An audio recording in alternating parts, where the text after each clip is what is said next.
যার ব্যথা বেদনার পড়ে ফিরে আসনি তুমি আপন ঘরে। এ পর্যায়ে আমরা ঈদের সালাতের ব্যাপারে কিছু কথা বলবো।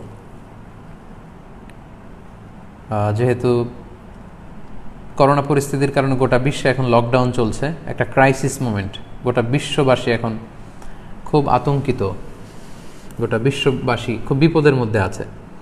ফলে আমাদের মসজিদগুলো এখন বন্ধ, বেশিরভাগ অধিকাংশ মুসলিম দেশগুলোতে মসজিদগুলো বন্ধ, নামাজগুলো আমাদের ঘরে পড়তে হচ্ছে। এমনকি জুমার সালাতও আমরা মসজিদে পড়তে পারছি না, জুমার সালাতের পরিবর্তে জোহরের সালাত আমাদেরকে ঘরে আদায় করতে হচ্ছে।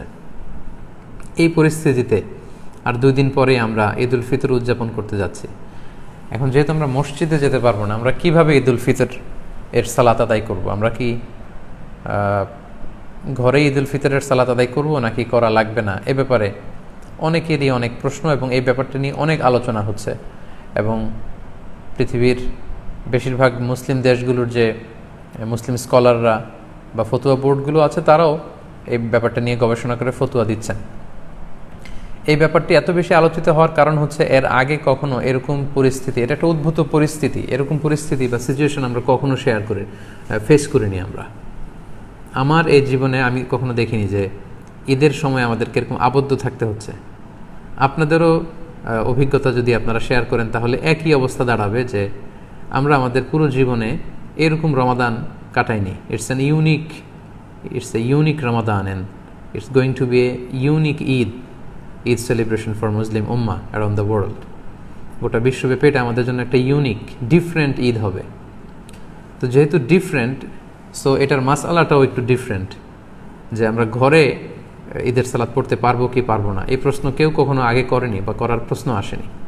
তো এই ব্যাপারে আমরা সংক্ষিপ্ত পরিসরে কিছু কথা শেয়ার করতে চাই। প্রথমে আমরা বলবো যে ঈদের সালাতের হুকুমটা কি, এ ব্যাপারে আমরা জেনে নিই। আমরা জানি যে বছরে আমরা 2 বার ঈদ উদযাপন করি। আমাদের সবচেয়ে বড়, the biggest carnival and festival of Muslim community, আমাদের সবচেয়ে বড় ধর্মীয় উৎসব ঈদ উল ফিতর এবং ঈদ উল আজহা। এবং আমরা এই 2টি দিন ঈদের সালাত পড়ার মধ্য দিয়ে আনন্দ উৎসব শুরু করি। এই ঈদের সালাতের হুকুম কি? এক্ষেত্রে স্কলারদের মতভেদ রয়েছে, একাধিক মতামতের ব্যাপারে পাওয়া যায়।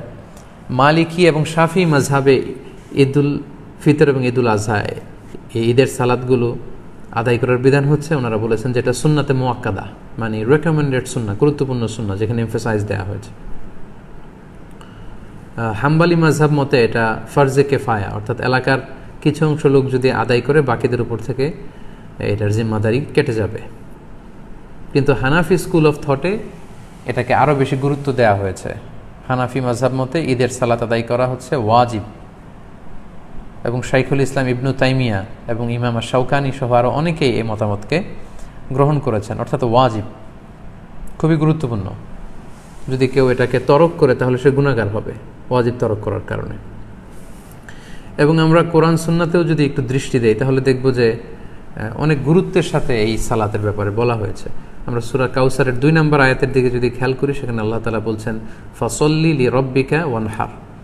যদিও এখানে ঈদ উল আজহার প্রসঙ্গটা টানা হয়েছে যে নবী, আপনি আগে সালাত আদায় করুন আপনার রবের জন্য, তারপরে আপনি উট নহর করুন, মানে আসসালাতু আউওয়ালান ওয়া নাহরু সানিয়ান।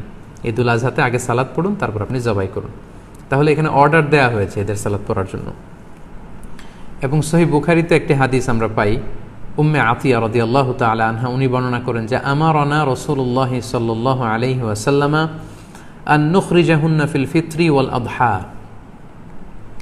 ঈদ উল আজহা এবং ঈদ উল ফিতরে আমাদের নারীরা যারা আছে তাদের সবাইকে নিয়ে যেন আমরা ঈদগাহে যাই, এ ব্যাপারে রাসূল সাল্লাল্লাহু আলাইহি ওয়াসাল্লাম আমারানা আদেশ করেছেন।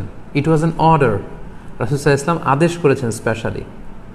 আল্লাহ তাআলা যেমনি সূরাতুল কাউসারে আদেশ করেছেন ফাসল্লি লিরাব্বিকা ওয়ানহার।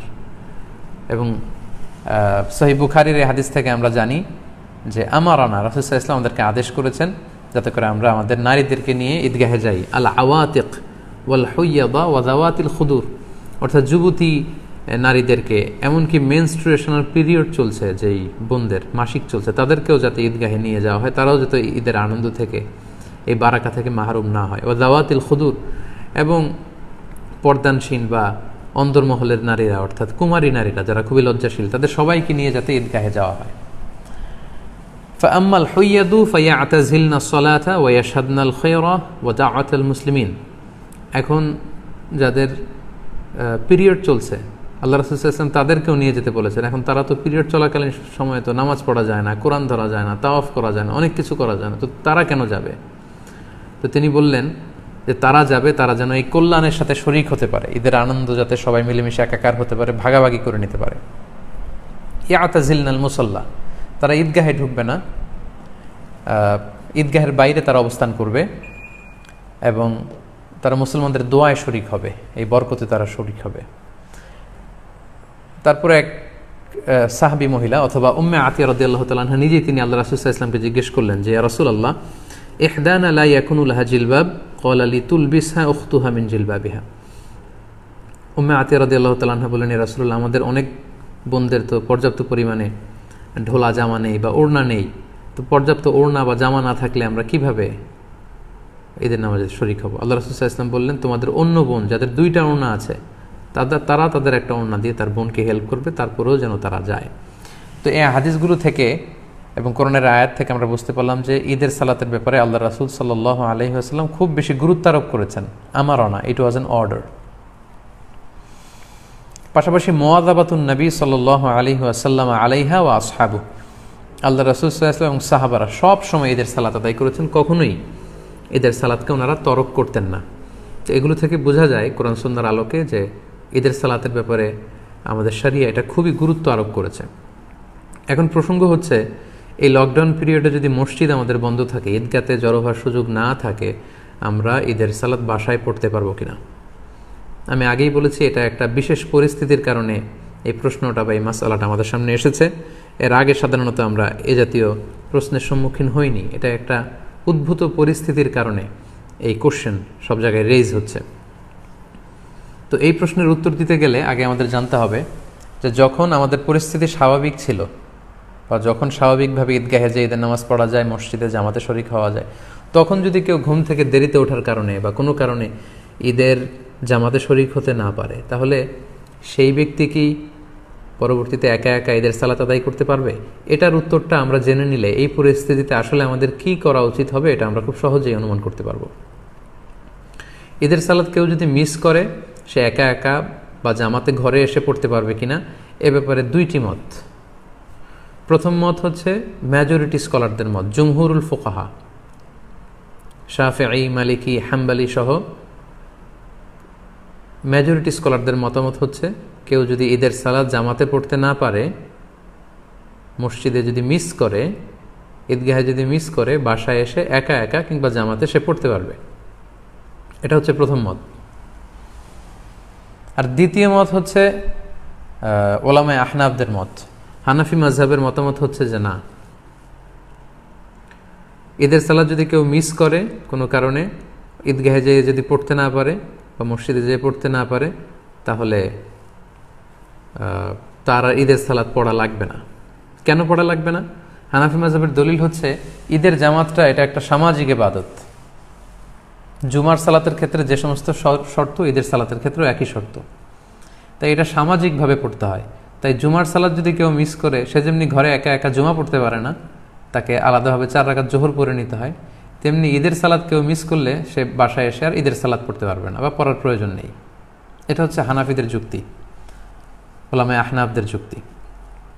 তাদের মতে এটা একটা সামাজিক ইবাদত এবং এটা সামাজিকভাবে বড় সড় পরিসরেই করতে হয়। পাশাপাশি এটার জন্য ইজনে আম শর্ত, অর্থাৎ সবার এন্ট্রি, যে কেউ চাইলে এখানে এসে অংশগ্রহণ করতে পারবে, অর্থাৎ সর্বসাধারণের প্রবেশাধিকার, এটার প্রয়োজন। তো ঘরে এসে পড়লে সে সামাজিকতাও থাকে না আর ইজনে আমের বিষয়টাও থাকে না। তাই ঈদের সালাতকে মিস করলে তার আর ঈদের সালাত ঘরে এসে পড়ার দরকার নেই। সে চাইলে চাশতের নামাজ 2 রাকাত কিংবা 4 রাকাত নামাজ সে পড়ে নিতে পারে। এটা হচ্ছে হানাফি স্কুল অফ থটের অভিমত। আর মেজরিটি স্কলারদের, জমহুরুল ফুকাহা, তাদের মতামত যদি আমরা দেখি, ওনারা বলেছেন না, যদি কেউ মিস করে তাহলে ঘরে এসে সে একাকী পড়তে পারবে। এবং তারা যে মতামত দিয়েছেন যে একাকী পড়তে পারবে, এটার ব্যাপারে একটা স্ট্রং এবং ভ্যালিড দলিল আছে। সেটা হচ্ছে সহিহ বুখারীতে একটি হাদিস এসেছে, তালিক হিসেবে উনি এনেছেন, কিতাবু সলাতুল ঈদ আইনের অধ্যায়ের মধ্যে ইমাম বুখারী এটা তালিক হিসেবে এনেছেন। পাশাপাশি মুসান্নাফ ইবনু আবি শাইবাতেও এই হাদিসটি এসেছে। প্রসঙ্গটা হচ্ছে আনাস রাদিয়াল্লাহু তাআলা আনহুর প্রসঙ্গ। উনি ওনার শেষ জীবনে বসরাতে থাকতেন, ইরাকের বসরা শহরে থাকতেন। একদিন কোনো কারণে উনি এবং ওনার ফ্যামিলি মেম্বার ঈদের জামাত ওনারা মিস করেছেন।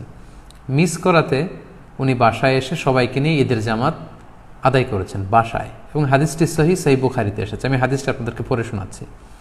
عن أنس رضي الله عنه أنه كان إذا فاتته صلاة العيد مع الإمام কোন এক সময় আনাস রাদিয়াল্লাহু তাআলা আনহুর যখন ইমামের সাথে ঈদগাহে ঈদের সালাত তিনি মিস করলেন, ফাউত হয়ে গেল, জামা আহলাহু ওয়া মাওয়ালিহি, তিনি বাড়িতে এসে ওনার ফ্যামিলি মেম্বার্সদের সবাইকে এবং ওনার আজাদকৃত যত দাস দাসী আছে সবাইকে একত্রিত করলেন।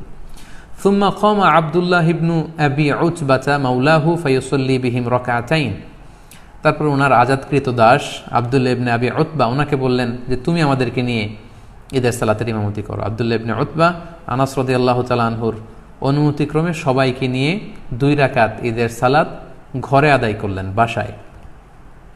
ইউকাব্বিরু ফীহিমা, এবং প্রতিটি রাকাতেই তিনি অতিরিক্ত তাকবীরগুলো দিয়েছেন। এই হাদিসটা সহিহ। তো এই হাদিসের আলোকে মেজরিটি স্কলাররা, জুমহুরুল ফুকাহারা বলেছেন, যেহেতু আনাস রাদিয়াল্লাহু তাআলা আনহুর ঈদের সালাত মিস হয়েছিল, উনি ঘরে এসে জামাতে সবাইকে নিয়ে আদায় করেছেন। এই সহিহ হাদিসের আলোকে বোঝা যায় কখনো যদি কারো ঈদের সালাত মিস হয়ে যায় ঈদগাতে বা মসজিদে, তাহলে সে ব্যক্তিও ঘরে এসে একাকী কিংবা জামাতের সাথে ঈদের সালাত আদায় করতে পারবে। এটার ভ্যালিডিটি আছে, কেননা আল্লাহ রাসূল সাল্লাল্লাহু আলাইহি ওয়াসাল্লামের খুব কাছের একজন সাহাবা এমনটি আমল করেছেন। আনাস রাদিয়াল্লাহু তাআলা আনহু, যাকে বলা হয় খাদিমুর রাসূলিল্লাহ, আল্লাহ রাসূল সাল্লাল্লাহু আলাইহি ওয়াসাল্লামের খাদেম, 10 বছর তিনি আল্লাহ রাসূল সাল্লাল্লাহু আলাইহি ওয়াসাল্লামের খেদমত করেছেন। আল্লাহ রাসূল সাল্লাল্লাহু আলাইহি ওয়াসাল্লামের চিন্তা, চেতনা, অ্যাটিটিউড সম্পর্কে তিনি খুব ভালো জানতেন, এবং সেগুলোর আলোকেই তিনি সিদ্ধান্ত নিয়েছেন যে মসজিদে মিস হলে এটা ঘরে পড়া যায়। এই দলিলের আলোকে মেজরিটি স্কলাররা বলেছেন পড়া যাবে। তো এখন এই লকডাউন পিরিয়ডে যেহেতু আমাদের মসজিদ বন্ধ, আমাদের অবস্থাটা অনেকটা এমনই যে আমরা ঈদগাহে যে জামাত পড়তে পারছি না। অনেকটা আনাস রাদিয়াল্লাহু তাআলা আনহুর এই ঘটনার সাথে কেয়াস করেই এখন আমাদেরকে সলিউশন খুঁজে নিতে হবে। তাহলে সলিউশনের ক্ষেত্রে 2টা দিক আমাদের দাঁড়ালো। হানাফি স্কুল অফ থট অনুযায়ী এটা একটা সামাজিক ইবাদত, এটাকে সামাজিকভাবে বড় সড় পরিসরে ঈদগাহে আদায় করতে হয়, এবং এটাতে ইজনে আম থাকতে হয়, সর্বসাধারণের প্রবেশাধিকার লাগে। এগুলো যদি না পাওয়া যায় তাহলে ঈদের সালাতের যে গুরুত্ব সেটা থাকে না, ফলে তার বাড়িতে এসে আর পড়ার দরকার নেই, 2 রাকাত 4 রাকাত নামাজ পড়ে নিলে হবে, নফল নামাজ। আর অন্যদিকে জুমহুরুল ফুকাহা, মেজরিটি স্কলারদের মতামত হচ্ছে যে না, কেউ মিস করলে বাসায় এসেও পড়তে পারবে, কেননা আনাস রাদিয়াল্লাহু তাআলা আনহু শুধু একাই পড়েননি, মুনফারিদান না, তিনি জামাতের সাথে সবাইকে নিয়ে পড়েছেন। এখন আমরা কি করব? আমরা কি ঈদের সালাত তরক করব, নাকি 2 রাকাত আমরা সালাত আদায় করব? সম্মানিত শুধু এই দীর্ঘ সময়ের বিশ্লেষণ শেষে আপনাদের কাছে আমি আমার ব্যক্তিগত অভিমতটুকু পেশ করতে চাই যে বর্তমানে যেহেতু এটা একটা কন্টেম্পোরারি মাসআলা, এবং আরব বিশ্বসহ পৃথিবীর বেশিরভাগ মুসলিম দেশের যে ফতুয়া বোর্ড, ওনাদের মতামত হচ্ছে যে আপনারা যেহেতু বাইরে যে ঈদের সালাত পড়ার সুযোগ নেই, আপনারা ঘরে ঈদের সালাত আদায় করুন। যেহেতু আনাস রাদিয়াল্লাহু তাআলা আনহু এমনটি করেছেন, এবং সেটার আলোকেই আমরা এই সিদ্ধান্তে উপনীত হতে পারি যে আমরা চাইলে আমাদের ঘরে ঈদের সালাত একা একাও আদায় করতে পারবো, জামাতের সাথেও আদায় করতে পারবো। আমরা জানি যে ঈদের সালাত ঈদের দিনের আনন্দকে অনেক গুণ বাড়িয়ে দেয়। আমরা যদি ঈদের সালাত আদায় না করে এমনি নফল নামাজ বা চাশতের নামাজ 2-4 রাকাত পড়ি, ঈদের আনন্দ কিন্তু আমরা পাবো না। আমরা জানি যে ঈদের সালাতে অতিরিক্ত তাকবীর দিতে হয়, যেটা অন্য কোনো নামাজে নেই, ফলে এটা ঈদের জন্য একটা বড় আনন্দের কারণ, এবং এটা অনেক বড় একটা শেয়ার। যেহেতু সহিহ হাদিস এখানে পাওয়া যাচ্ছে এবং মেজরিটি স্কলারদের মতামত পাওয়া যাচ্ছে, সেটার আলোকে আমরা চাইলে কিন্তু ঈদের সালাত আদায় করতে পারি। কারণ হানাফি মাযহাবে কিন্তু এমন বলা হয়নি যে আপনি যদি ঈদের সালাত আদায় করেন ঘরে এসে আপনার গুনাহ হবে, বরঞ্চ হানাফি মাযহাবে এটাও সাজেস্ট করা হয়েছে যে ঈদের সালাত পড়া লাগবে না, বরং 2 রাকাত চাশতের নামাজ অথবা 4 রাকাত নফল নামাজ পড়ুন। তো সেক্ষেত্রে আপনি ঈদের সালাতে আদায় করেন, যেহেতু সহিহ হাদিসে সাহাবীর আমল দ্বারা এটা প্রমাণিত, মেজরিটি স্কলাররা বলেছেন। তো হানাফি মাযহাব অনুযায়ী আপনার ঈদের সালাত যদি আদায় নাও হয়, এটা তো একটা নফল নামাজ হিসেবে আল্লাহর কাছে কবুল হবে ইনশাআল্লাহ। তাই এই মতামতগুলোর আলোকে আমার হাম্বল সাজেশন হচ্ছে আপনারা ঘরে একাকী কিংবা জামাতে ঈদের সালাত আদায় করুন। যদি সুযোগ হয় বাসার ছাদে 4-5 জন মিলে, খুব বড় পরিসরে না হলেও 4-5 জন মিলে চাইলে আপনারা জামাতে আদায় করতে পারেন। আপনারা গোটা বিশ্বে বাংলা ভাষাভাষী যে সমস্ত ভাই বোনেরা আপনারা যেখানে আছেন ওই দেশের নিয়মকানুন মেনে আপনাদের পরিসরে বাসার ছাদের উপরে হোক অথবা ঘরের ভেতরে হোক আপনারা প্রতিদিন এই লকডাউনের পিরিয়ডে আমরা ফ্যামিলির সবাই মিলে যেমনি জামাতে সালাত আদায় করেছি, যেমনি আমরা বারবার ছবি শেয়ার করেছি যে বাবা যদি ইমাম হয় তাহলে ঘরে সালাতের বিধান কি, ছেলেরা পেছনে দাঁড়াবে, মেয়েরা মারা বোনরা পেছনে দাঁড়াবে, ঠিক একই পদ্ধতিতে আপনারা ঈদের সালাত আদায় করুন। শুধু কেরাতটা জাহারি পড়তে হবে আর অতিরিক্ত তাকবীর দিতে হবে। তো তাহলে আমরা এটাই সাজেস্ট করছি যে আপনারা ঈদের সালাত চাইলে ঘরে পড়তে পারেন, একা একাও পড়তে পারেন, ফাদ্দান আও জামাআতান। সেক্ষেত্রে আপনাদেরকে জানিয়ে রাখি ঈদের সালাতে কোনো আজান দেয়া লাগে না, কোনো একামত দেয়া লাগে না, 2 রাকাত এবং আওয়াজ করে কেরাত পড়তে হয়। ফজরের 2 রাকাতে আমরা যেমনি আওয়াজ করে কেরাত পড়ি, আপনি আওয়াজ করে কেরাত পড়বেন এবং অতিরিক্ত কিছু তাকবীর দেয়া লাগে এবং এই নামাজের শেষে খুতবা দেয়া লাগবে না। যেহেতু খুতবা দিবে ইমাম সাহেব সকলের উদ্দেশ্য করে, তো ঘরে যেহেতু আমরা করলে সেই প্রসঙ্গটা আসছে না, তাই আমাদের খুতবা দেয়া লাগবে না।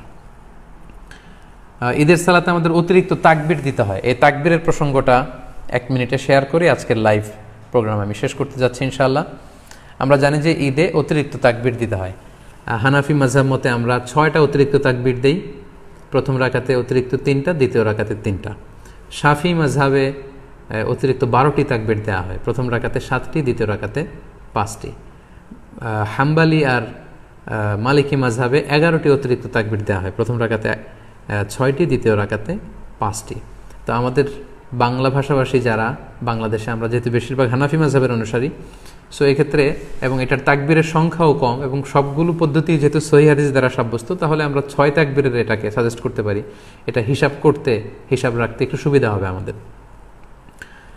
ঈদের সালাতের পদ্ধতি আমি আগেই বলেছি 2 রাকাত। আপনি যদি 6 তাকবীরের সাথে আদায় করেন, আমরা যারা করি 6 তাকবীরের সাথে, সেটার পদ্ধতিটা হবে এমন: তাকবীরে তাহরিমে আল্লাহু আকবার বলে আপনি সানা পড়বেন, সানা পড়ে কেরাত পড়ার আগে আপনি অতিরিক্ত 3টা তাকবীর দিবেন, আল্লাহু আকবার, আল্লাহু আকবার, আল্লাহু আকবার। 3টা তাকবীর দেওয়ার পরে আপনি সূরা ফাতিহা পড়বেন, অন্য একটি সূরা পড়বেন, তারপর রুকু করবেন, সিজদা করে দ্বিতীয় রাকাতের জন্য দাঁড়িয়ে আপনি কেরাত পড়ে ফেলবেন আগে, অর্থাৎ সূরা ফাতিহা এবং অন্য একটি সূরা পড়ে ফেলবেন।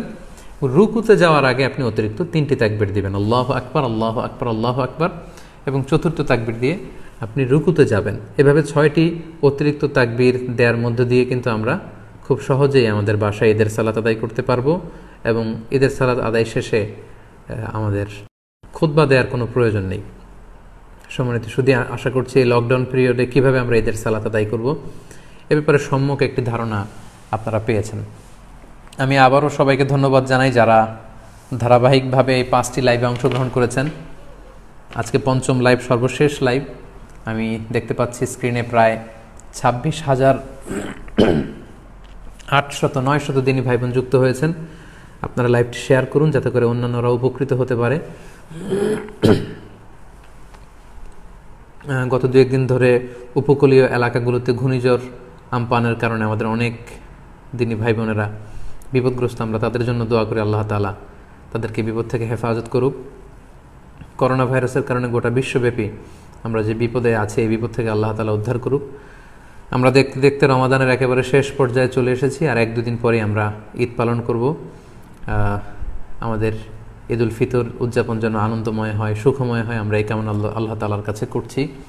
আমাদের এই রমাদানের সিয়াম, আমরা যে রোজা রেখেছি রোজাগুলো আল্লাহ কবুল করে নিক, আমাদের কিয়ামুল লাইলগুলো আল্লাহ তাআলা কবুল করে নিক, আমাদের রাত্রি জাগরণ ইবাদতগুলো আল্লাহ কবুল করুক, আমাদের তেলাওয়াতগুলোকে আল্লাহ কবুল করুক, আমাদের সাদাকাতুল ফিতর এবং অনলাইন বেসিস আমরা যত দিনই কাজগুলো করেছি একমাত্র শুধুমাত্র আল্লাহর সন্তুষ্টি অর্জনের জন্য, আল্লাহ তাআলা এগুলোকে কবুল আর মঞ্জুর করে নিক। আপনারা সবাই ভালো থাকেন, সুস্থ থাকেন, সুন্দর থাকেন। আপনাদের সবাইকে পবিত্র ঈদুল ফিতরের অগ্রিম ঈদ শুভেচ্ছা জানিয়ে এখানেই আজকের লাইভ প্রোগ্রাম শেষ করছি। ঈদ মোবারক, তাকাব্বালাল্লাহু মিন্না ওয়া মিনকুম আজমাইন। আসসালামু আলাইকুম ওয়া রাহমাতুল্লাহি ওয়া বারাকাতুহু।